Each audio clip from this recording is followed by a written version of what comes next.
Ang topic natin ngayon, pare Koy, Ay, paano matatanggal ang floppy eyes, floppy eyes. dark circle, fine lines at wrinkles sa ilalim ng ating mata naturally sa pamamagitan lang ng dalawang ingredients. Interesado kayo? Dalawa. Kasi habang nag-iedad tayo, totoo naman po, humihina ang ating cells, lalo na yung mga nagpupuyat, matagal sa computer, nangingitim po ang ilalim ng ating mga mata. Nagkakaroon ng floppy eyes para nakaluwa na siya. Kailangan natin ng sample na nakaluwang mata. Ay, dun! Pare!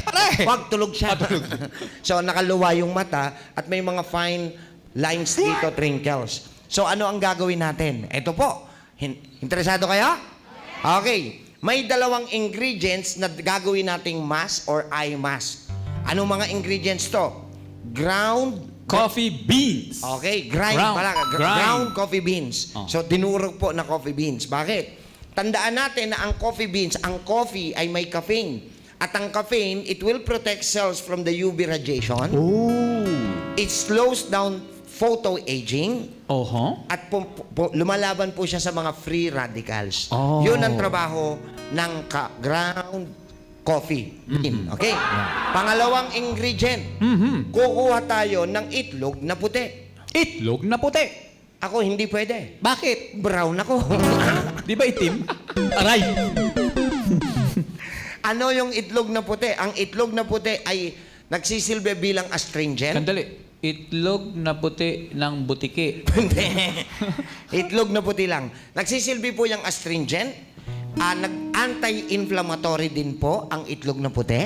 At higit sa lahat, kinokorek niya yung tamang sirkulasyon doon sa mga areas na dapat nating ipatch. So, paano gagawin itong mask na to? Eye mask. Kumuha po kayo ng 2 teaspoon. Ano yun? 2 kutsarita. O, yun yung medyo nagkakamali, ha? Ang tablespoon, kutsara. Ang teaspoon, kutsarita. Alright? Okay. Kaya ang malaki, senyora. Pag maliit, Senyorita. yan. Kay Vic, punyeta.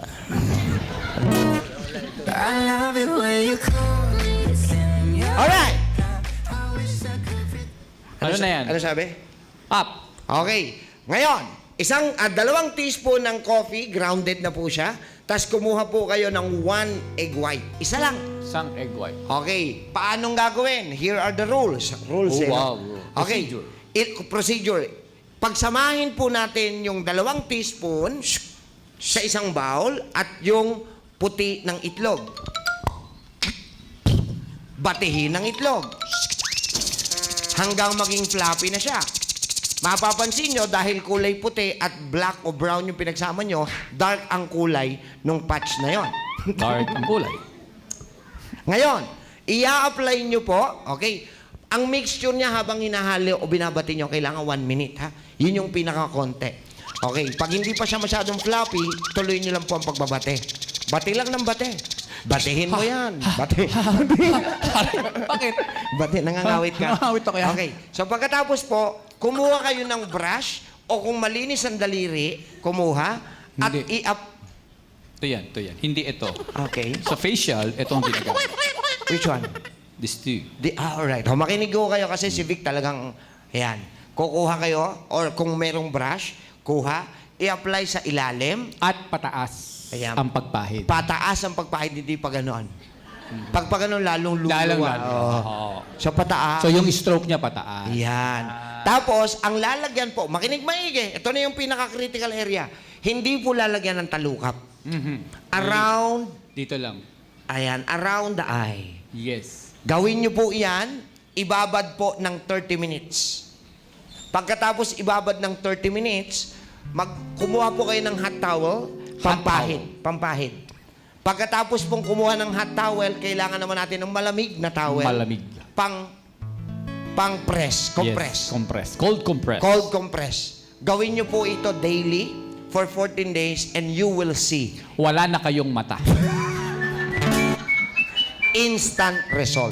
So, kapatid, aaminin ko sa inyo yung totoo. Napakaraming kababayan natin, lalo na sa ibang bansa, ang masyadong gumagastos sa mga cream. Totoo, hindi? Tama? Kasi conscious tayo dyan. Ako ba, itim na pala yung ilalim ng mata ko. So ito po, libre. Tama ba? Walang bayad. Pwede mong gawin kahit ikaw lang mag-isa. May natutunan ba? At natutunan nyo yan dito sa Alam Nyo Ba? Alright.